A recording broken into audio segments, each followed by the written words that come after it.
श्यामदास जी ने कहा कि अध्यात्म विषय की बात सुनाओ। किसी माई ने कहा कि ध्यान की बात को, तो उन्होंने पूछा सगुण की या निर्गुण की। किसी ने कहा कि दोनों का भेद ही नहीं है। तो भेद तो है नहीं, ये तो माना हुआ भेद है। बसंती ने कहा कि फिर उसका कहना एक दिन बोले कि आनंद ध्यान की बात को, तो सब बात सोच करके सत्यवान घन निर्गुण निराकार भविष्य की जो बात है, परमात्मा का तत्व की बात वो बतलाई जाती है।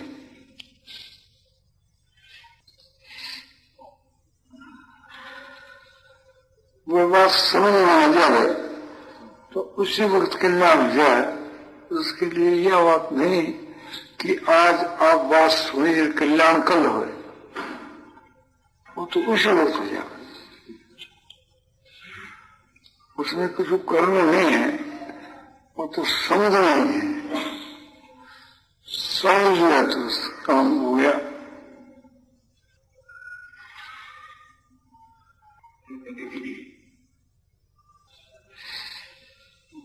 भगवान कहते हैं कि नियम नियत तत्प्रवक्षा में यज्ञात्वा अमृत न स्मृति अनादि न सत्ता न सदुच्यते। गीताध्याय 13 श्लोक कि अर्जुन, मैं तुझको जानने में आने के इच्छुक ब्रह्म का स्वरूप कहूंगा, जिसको तू जान करके ही अमृत को प्राप्त हो जाएगा, ब्रह्म को प्राप्त हो जाएगा। कैसा वो ब्रह्म है कि अनादि है और दूसरा उसका नाम परम ब्रह्म है। किसी पानी के द्वारा वो कहा नहीं जा सकता। उसको न तो सत्य कहा जा सकता है न असत्य कहा जा सकता है, कि उन दोनों से विलक्षण है।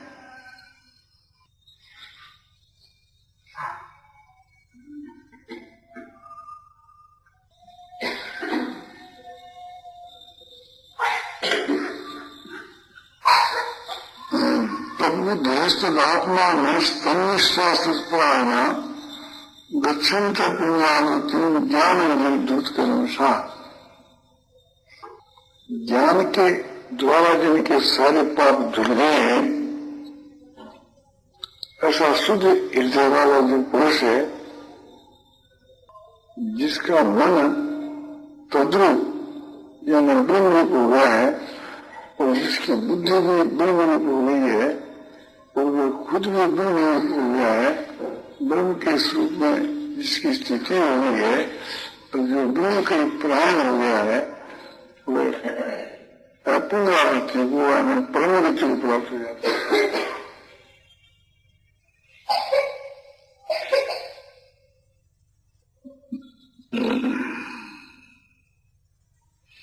परमात्मा के विषय को जो ज्ञान है, उससे जिनके सारे पाप नष्ट हो गए,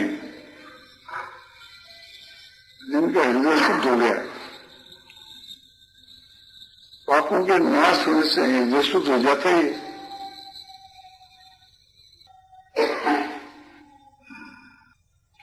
कितने पाप क्यों हो, क्षमा तुम्हें सब एक प्रकार से धुल जाते हैं।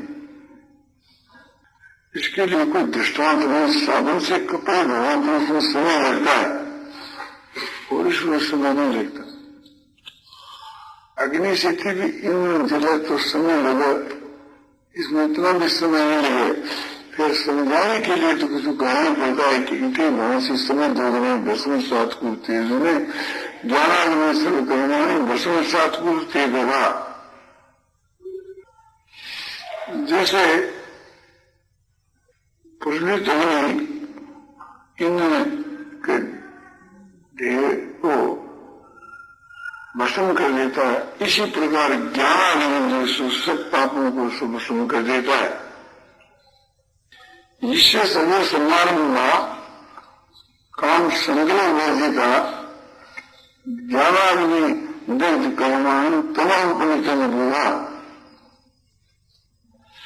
जिसके सारे आरंभ सारी चेष्टाएं कामना और संकल्प से रहित होती है और ज्ञानाग्नि के द्वारा जिनके सारे पाप नष्ट हो गए, ऐसे उसको ज्ञानी लोग में पंडित मानते हैं। मैंने जो ज्ञानी में वो श्रेष्ठ है। तो किसका ज्ञान? कि परमात्मा का ज्ञान। तो परमात्मा का कैसा स्वरूप है कि सत्यम ज्ञान ब्रह्म जो सत्य स्वरूप है और ज्ञान स्वरूप है और अनंत है, आकाश से भी बढ़कर अनंत है।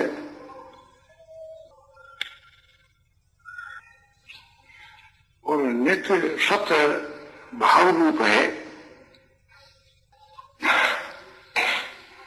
और ज्ञान स्वरूप है, चेतन स्वरूप। यह युवकों की सत्यचित आनंद खंड है। सत्य माना भाव रूप वास्तु के न है। इस तरह से परमात्मा के विषय का अनुभव है, उससे ही परमात्मा की प्राप्ति हो जाती है कि परमात्मा है। परमात्मा को अस्तित्व मान लिया जावे। अस्तित्व मान लेने पर उसकी एक कसौटी है, फिर वे परमात्मा जो मान लेता है तो उसमें धीरता, वीरता, गंभीरता आदि गुण अपने आप आ जाते हैं। ये समझ आता है कि परमात्मा समझ रहा है तो फिर भय किसका?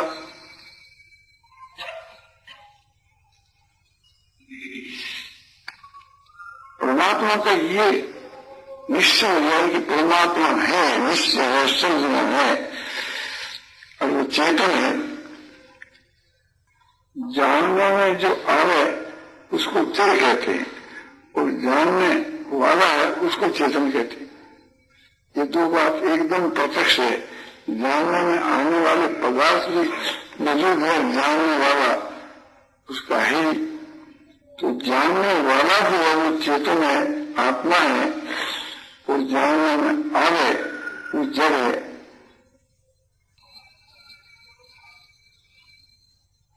शरीर में आत्मा तो चेतन है, जिसको शरीर कहा गया, क्षत्रिय कहा गया, जीवात्मा कहा गया, और उसके बाद सारी चीजें जड़ है, मन बुद्धि तक। और जो जड़ है वो क्षणिक है, नाशवान है। ज्ञान के सिद्धांत में तो चेतन के अतिरिक्त और कोई पदार्थ है नहीं, कल्पना मात्र है। ये सब पदार्थ में प्रतीत होते हैं, सब स्वप्न होते हैं, माया मात्र है। एक परमात्मा ही नित्य और सत्य है और वे परमात्मा चेतन है। चेतन है कहने से जो अस्तित्व है वो चेतन दो पदार्थ नहीं है। कोई मनुष्य कहे कि ये घड़ी है, तो घड़ी और है कोई दो पदार्थ थोड़े है। जो समझो तो घड़ी को कायम करने के लिए है कि घड़ी है, कोई अलग पदार्थ तो है नहीं। तो परमात्मा का जो चेतन स्वरूप है, इसलिए यह कहा जाता है कि भाव रूप है। और चेतन जो है वो चेतन है, स्वयं आनंद है। इससे उस चेतन से कोई अलग आनंद नहीं है। चेतन और आनंद ये दो कोई लक्ष्य नहीं, दो कोई धर्म नहीं, दो कोई अलग पदार्थ नहीं। जिनमें जो परमात्मा है वो चेतन ही आनंद है, उससे चेतन से कोई अलग कोई आनंद चीज नहीं। कोई धर्मी अलग हो, उसके धर्म अलग हो, तो अलग अलग चीज होती है। वो धर्मी और धर्म ये अलग अलग चीज होती है। गुण और गुणी अलग अलग चीज होती है। परमात्मा गुणी, उसके सब सत्य चिंतन गुण, ऐसी बात नहीं है। ये परमात्मा का स्वरूप ही है, परमात्मा से कोई अलग चीज नहीं। तो सत्य चिंतन माया के पदार्थों से हमारा संबंध है, इसलिए हमारे को सत्यचित आनंद माने तीन पदार्थ से एक से दूसरा भिन्न दिखता है। क्योंकि ये माया के नेत्रों से हम देखते प्रकृति के नेत्रों से, तब ये बात है। वास्तु के बीच के वो जो है माया अतीत में ये बात नहीं है।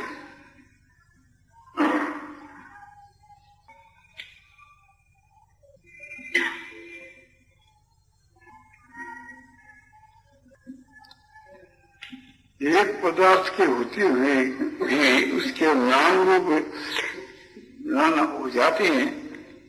जैसे सोना है और उसके आभूषण बना लिए गए, तो किसी का नाम बन, किसी का नाम बंगनी, किसी का नाम कड़ा, नाम अलग हो गए, आकृति अलग हो गई। किंतु परमात्मा के मत तो वास्तव के में विचार किया जाए तो वो निराकार होने से उसकी आकृति भी भिन्न नहीं होती और वो एक ही वर्ष में रहता है।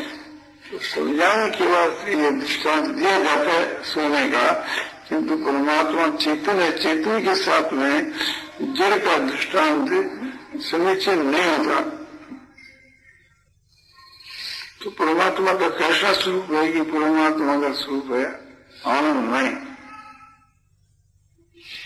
आनंद में भी क्या होता है कि आनंद ही आनंद, आनंद धन अर्थ आनंद ही आनंद, मन प्रचुर आनंद हुए, गहरा आनंद हुए, तो उसको ऐसा कहा जाता है कि आनंद घन। जैसे आकाश के में खूब बादलों की घटा छा जाती है तो कहते हैं कि बादल घन।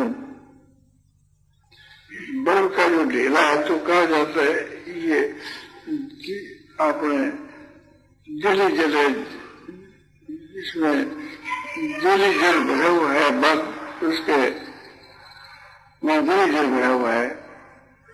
बर्फ जो घन है तो जल करके की परिपूर्ण है।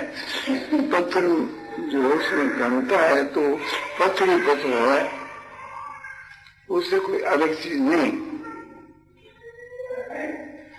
ये सब उदाहरण ब्रह्म नहीं घटते, क्योंकि ये सब जल पदार्थ है और परमात्मा स्वचेतन है, इसलिए चेतन आनंद के बीच के में से वस्तु बातें नहीं है। आनंद है, आनंद के सिवा और कोई दूसरी वस्तु नहीं। समझाने के लिए ये सब उदाहरण दिए जाते हैं कि कैसा वो परमात्मा का स्वरूप है कि पूर्ण आनंद, अपार आनंद, शांत आनंद, धन आनंद, अचल आनंद, ध्रुव आनंद, नित्यानंद, बोधस्वरूप आनंद, ज्ञान स्वरूप आनंद, प्राणानंद, महानंद, अत्यंत आनंद, अचिंत आनंद, आनंद ही आनंद। पूर्णानंद से अभिप्राय यह है कि वह परमात्मा अपने आप करके परिपूर्ण है। पूर्ण पूर्ण पूर्ण पूर्ण पूर्ण उदच्यते पूर्णस्य पूर्णमादाय पूर्णमेव विशिष्यते। वह परमात्मा अपने आप करके पूर्ण है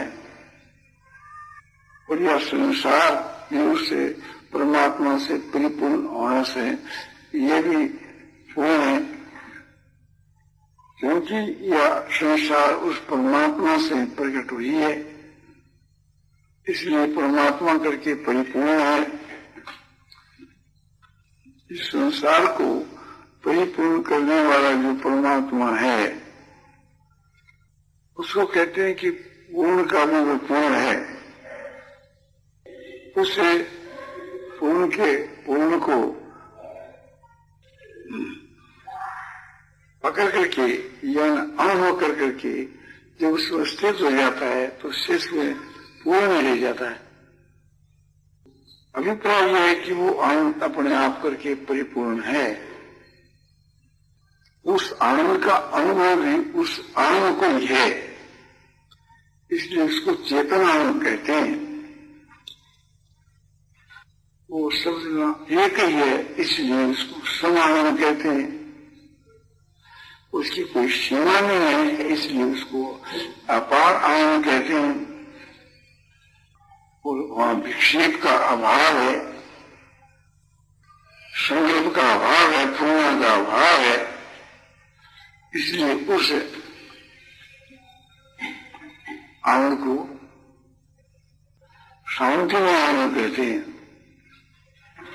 और वो आनंद के स्वार्थ दूसरी वस्तु नहीं है, इस वास्ते आनंद धन कहते हैं। और वो देश और काल करके कभी निश्चित नहीं होता, एक देश से दूसरे देश में भी नहीं जाता और उसका विनाश भी नहीं होता, इस वास्ते उसको अचल आनंद कहते हैं। वो वास्तव में है, भावरूप है और नित्य है, इस वास्ते उसको ध्रुवानंद कहते हैं, नित्यानंद कहते हैं। उस आनंद का अनुभव आनंद इसको बोध स्वरूप आनंद, ज्ञान स्वरूप आनंद कहते हैं। वो सबसे बढ़ करके इस वास्ते उसको परमानंद कहते हैं, और महान है इस वास्ते उसको महानंद कहते हैं। उसका कहीं अंत नहीं, इस वास्ते उसको अनंतानंद कहते हैं। वो किसी का विषय नहीं है, किसी के द्वारा उसका चिंतन नहीं हो सकता, इस वास्ते उसको अचिंतानंद कहते हैं। और भी जितने विशेषण अधिक से अधिक दिए जाए, इन विशेषणों से उसको विभूषित कर करके उसका ध्यान करना चाहिए। तो इस प्रकार मनन करते करते करते करते सच्चिदानंद ब्रह्म का मनन करते करते मन जो है तद्रूप हो जाता है, फिर मन नहीं रहता। मन के मनन करने से जो एक बुद्धि में निश्चय हुआ कि परमात्मा का ऐसा स्वरूप है, उस बुद्धि के समझ में जो आया वो हुआ ज्ञेय। तो समझने वाला है वो हुआ ज्ञाता, और जो समझा गया जिसको वो हुआ ज्ञेय। और बुद्धि की वृत्ति वही है ज्ञान। ज्ञान और ज्ञेय दोनों एक प्रकार से ज्ञेय है। तो यहाँ मन का जो स्वरूप है वो तो साधन अवस्था में ज्ञेय, और बुद्धि की वृत्ति है वो है ज्ञान, और जानने वाला जो साधक है वो है ज्ञाता, ज्ञाता ज्ञान की। तो बुद्धि से परमात्मा का स्वरूप जाना गया, वो जो बुद्धि मिश्रित है,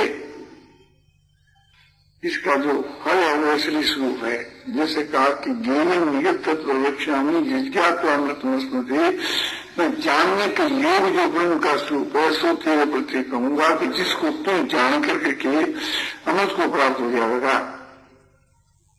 भगवान ने यह बात गीता की 13वीं अध्याय के 12 की श्लोक के पूर्वार्ध में कही। तो इस प्रकार से मनन करते करते जो बुद्धि के संग में जो बात आई, वो बुद्धि ग्राह्य, वो ब्रह्म का सुख भी सुबुद्धि ग्राह्य, सुख मातंती कहूंगे तद बुद्धि ग्राह्यम बतिंद्रियम वेति यत्न चैवाम स्थित होती तथा है। ब्रह्म जो परमात्मा है वो आनंद स्वरूप है, अत्यंत आनंद स्वरूप है, उसकी कोई सीमा नहीं है। इंद्रिया की वहां पहुंच नहीं है, बुद्धि के द्वारा समझा जाता है।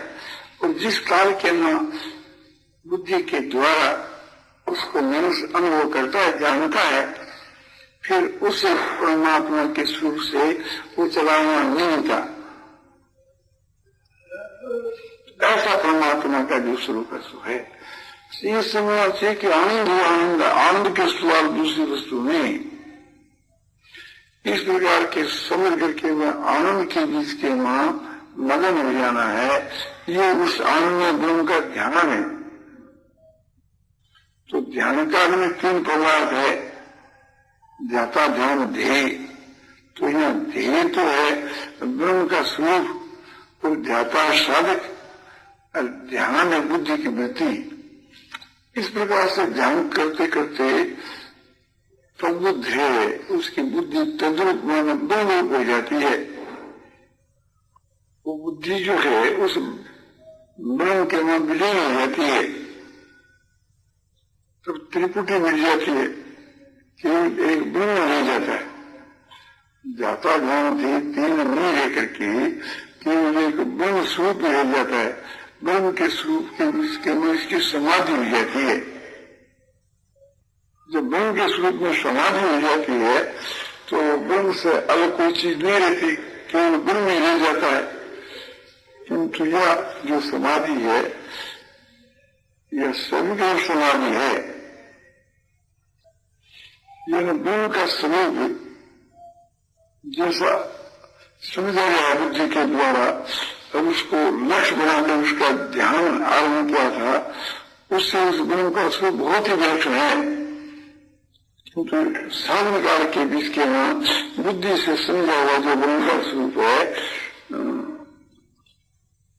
वो एक प्रकार से कैसा है कि वो अपने साधन काल का जो स्वरूप है और इसका जो फल है जब उसको प्राप्त हो जाता है तो वहां फिर विकल्प में नहीं रहती।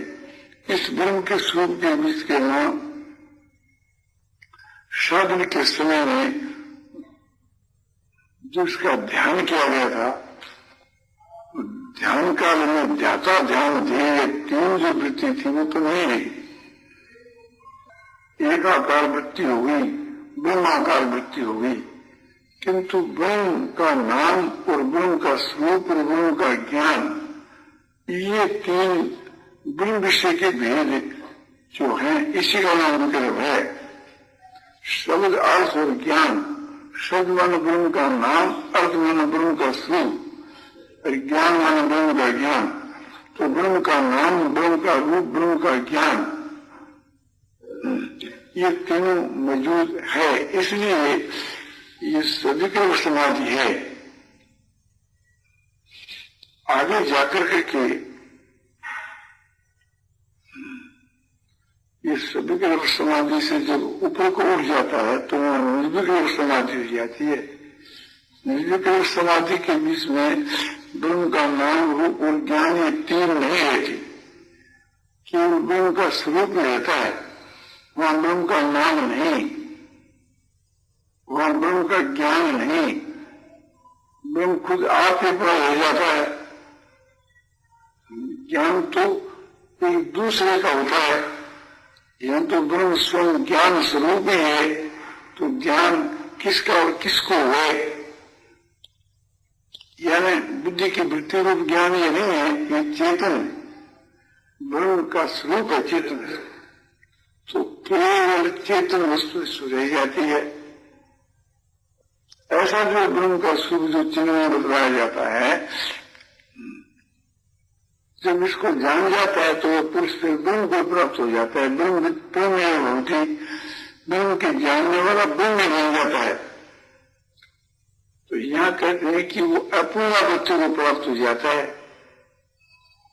उन्हें न्याय वाली जो गति है वो परम गति उसको प्राप्त हो जाता है।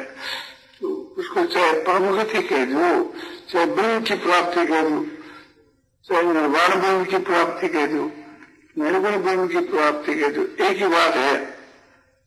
तो तद्वदेशदात्मा स्तनिष्ठा सत्परायणा गच्छन्ति पुनरावृत्ति में ज्ञान निर्धूत कर्मशा।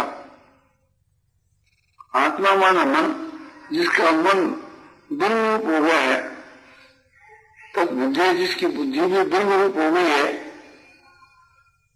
और तीसरे नंबर में उसकी साधक की ब्रह्म के स्वरूप में स्थिति हो गई है, और चौथे नंबर के बीच में वो ब्रह्म कहीं एकदम पलायन हो गया है,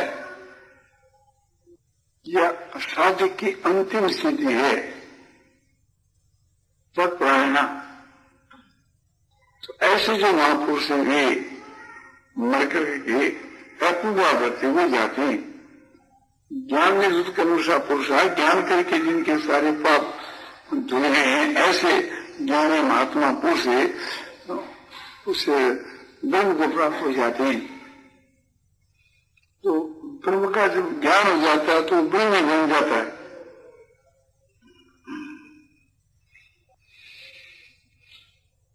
तो वहां समझाने के लिए बात कही जाती है कि ब्रह्म का ऐसा स्वरूप है, किंतु वहां कोई रूप या आकार है ही नहीं, वहां तो ब्रह्म ही है। समझाने के लिए कहा जाता है कि वहां ब्रह्म का स्वरूप और कुछ नहीं। ब्रह्म और ब्रह्म का स्वरूप दो वस्तु नहीं होती। जैसे कोई चीज है, ये इसका स्वरूप है, जैसे मनुष्य है और कहे ये मनुष्य का स्वरूप है, मनुष्य का स्वरूप है। तो इस जगह के वहां जिसका स्वरूप होता है वो उससे भिन्न होता है, ऐसी बात नहीं। वहां ब्रह्म और स्वरूप एक ही चीज है। उसको ब्रह्म का स्वरूप कभी समझाने के लिए तो यूं कर दें कि वहां ब्रह्म नहीं रहता है और कुछ नहीं रहता। तो ब्रह्म कैसा है कि उससे आनंद ही आनंद, कैसा वो आनंद है कि उससे आनंद का अनुभव, उस आनंद में परमात्मा कोई है, दूसरे वो नहीं। वहां बुद्धि की आवश्यकता नहीं, चेतन को बुद्धि की आवश्यकता नहीं, खुद चेतन है तो उसको आवश्यकता नहीं। तो वही तो आनंद और वही